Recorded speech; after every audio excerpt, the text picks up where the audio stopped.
যুগ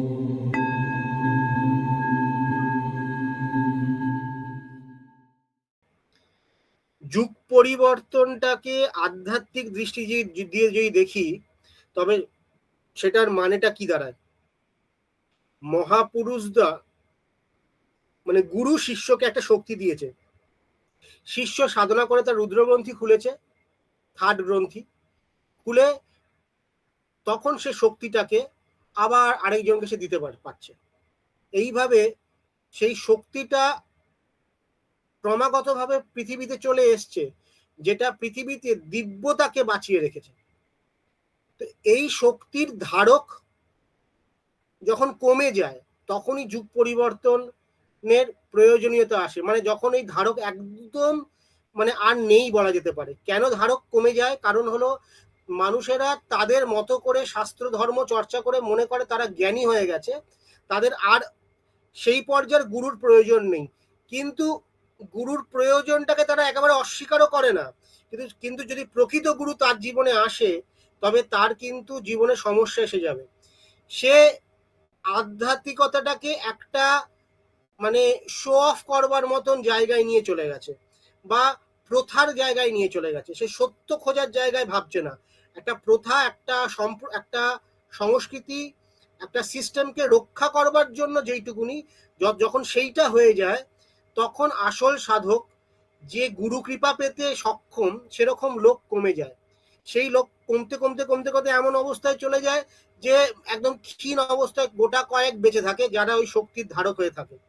তাই তখন প্রয়োজন হয় সিদ্ধ পুরুষদের আগমন, সিদ্ধ পুরুষদের এসে আরো আরো বেশি বেশি লোকেদেরকে ওই পথে তৈরি করবে। কারণ বাকিরা বিভ্রান্ত করেছে, যাতে তারা ওই সত্যের পথটা থেকে সরে যায়। আর তাতে কি হয়, যারা সত্যের পথ থেকে সরে গেছে এবং ও শক্তি পাওয়ার যে যোগ্যতাটাও হারিয়ে হারিয়ে ফেলেছে। তারা ভ্রান্তি জানে, বোঝে না, তাও তারা সেই ধর্মর কথাগুলো বলে যাবে, ধর্মকে না বুঝে যেই শব্দগুলো ব্যবহার করে যাবে, কথায় কথায় ব্রহ্ম ব্রহ্ম বলে যাবে, ব্রহ্মের কিছুটা না বুঝে, কথায় কথায় মায়াবাদ, মায়া, এই সেই নানা ধর্মশাস্ত্র পড়ে যাবে। কিন্তু এইটুকুনি তারা একদমই জানে কি, তারা সেটা বুঝছে না।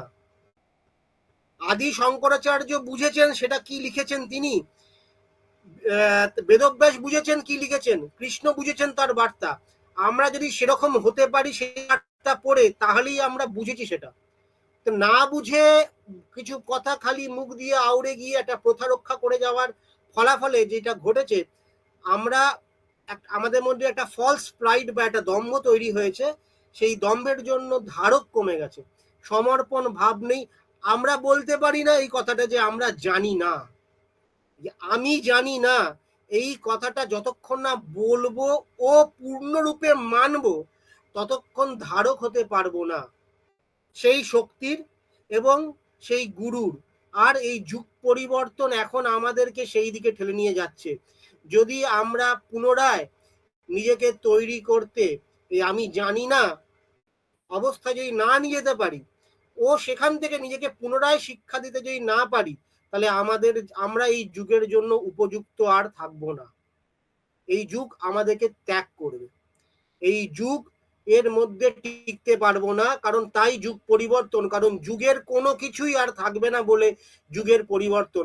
আমাদের যেই ভাবনা চিন্তার প্রভাবে এই যুগটা চলছে, সেই কোনো ভাবনা থাকবে না। আমাদের যে কর্ম, যেই চয়েস, যে অ্যাক্টিভিটি, যেই লাইভলিহুড, যেটার মাধ্যমে এই যুগটা চলছে, তাহলে যদি যুগ পরিবর্তনের বেলা এসে থাকে, তাহলে আমাদের সমস্তটা চেঞ্জ হবে। আর আমরা এই চেঞ্জটা যদি অ্যাকসেপ্ট না করতে পারি, তখন এই যুগের জন্য উপযুক্ত থাকবো না। কিন্তু কিভাবে চেঞ্জ আসবে, চেঞ্জের জায়গায় আসবেটা কি? জাগতিক যা যা চলে এসছিল এতদিন ধরে, সেইটাই নতুন রূপে আমাদের কাছে আসলে আর সেটা যুগ পরিবর্তন আমাদের মাধ্যমে হবে না। কারণ যুগের ধারক তো আমরা পরিবর্তিত হলেই তো যুগ পরিবর্তনটা হবে। তা সেইটা আর থাকছে না কিন্তু। তাহলে যা যা প্রথাগত চলে এসছে, যা যা আমাদের ভিতরে, সেটারই এদিক ওদিক পারমুটেশন কম্বিনেশন, সেটা কিন্তু হবে না। একেবারে নতুন আলাদা কিছু আসতে চলেছে। যুগ পরিবর্তন যদি হতেই হয় আলাদা কিছু, সেটা কোনটা? সেটা হলো এই দৈব শক্তির মাধ্যমে যা প্রকাশ পাবে তা। দৈব শক্তির ধারক বাড়বে এবং তাদের মধ্যে থেকে যা প্রকাশ পাবে তা।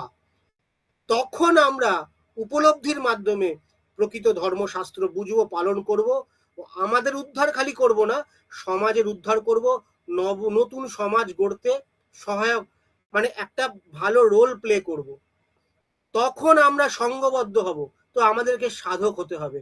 সাধক হওয়ার প্রথম ধাপ হলো বলতে হবে যে আমি জানি না। যারা জানি না তারাই অন্তরে নিজের নিজের মুক্তি, নিজের উন্নতির জন্য লড়বে, কাজ করবে, ও তারা একজোট হবে। তারা বাইরের জগৎকে চাওয়ার, পাওয়ার, ব্যস্ততা আর মারকাট থেকে বেরিয়ে এসে, রেশারেশি থেকে বেরিয়ে এসে নিজের উন্নতিতে ব্যস্ত থাকবে। তাই তারা ঐক্যবদ্ধ হতে সক্ষম হবে।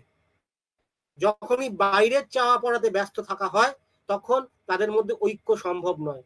তাই সেই ধরনের সংগঠন যেখানে বাইরের চাওয়া পাওয়াটা নিয়েই ব্যস্ততা থাকতে হবে, সেই সব সংগঠনের মাধ্যমে যুগ পরিবর্তন সম্ভব নয়। যুগ পরিবর্তনের সম্ভব শুধুমাত্র এই সাধক যত থাকবে, যারা বলবে আমি জানি না, ও নিজের উদ্ধারের যারা প্রচেষ্টা করবে, যাদের গুরু ব্রহ্ম হবে, যাদের গুরু ভগবান হবে, ঈশ্বর হবে, যাদের গুরু তাদের কাছে সমর্পিত হবে, ও সত্যের জন্য তারা চলবে, কোনো প্রথাকে রক্ষা করবার জন্য নয়, এবং সত্যের মাধ্যমে প্রথা রক্ষা পাবে। এইভাবে যারা চলবে তারা হবে কাণ্ডারি, তারা এই এই পরিবর্তনের সপক্ষে থাকবে, ও তাদের মাধ্যমে পরিবর্তন আসবে, ও তারা লাভটা পাবে। সেরকম সমাজের দিকে আমরা এগোচ্ছি যেখানে সর্বস্ব ত্যাগ করতে হবে। যদি ওই পুরানো সিস্টেম, সর্বস্ব ত্যাগ করতে হবে, যারা পারবে না তারা হারবে।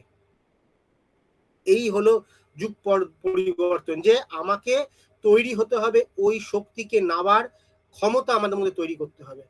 তাই জানি না এটা অন্তরে প্রবেশ করতে হবে, আর জানা শুরু করতে হবে সমর্পণের মাধ্যমে, গুরুকে ডাকতে ডাকতে, সমর্পণের মাধ্যমে, ঈশ্বরের মাধ্যমে কাছে প্রার্থনা করতে করতে সেই ধীরে ধীরে এগোতে হবে, জানবার পথে এগোতে হবে।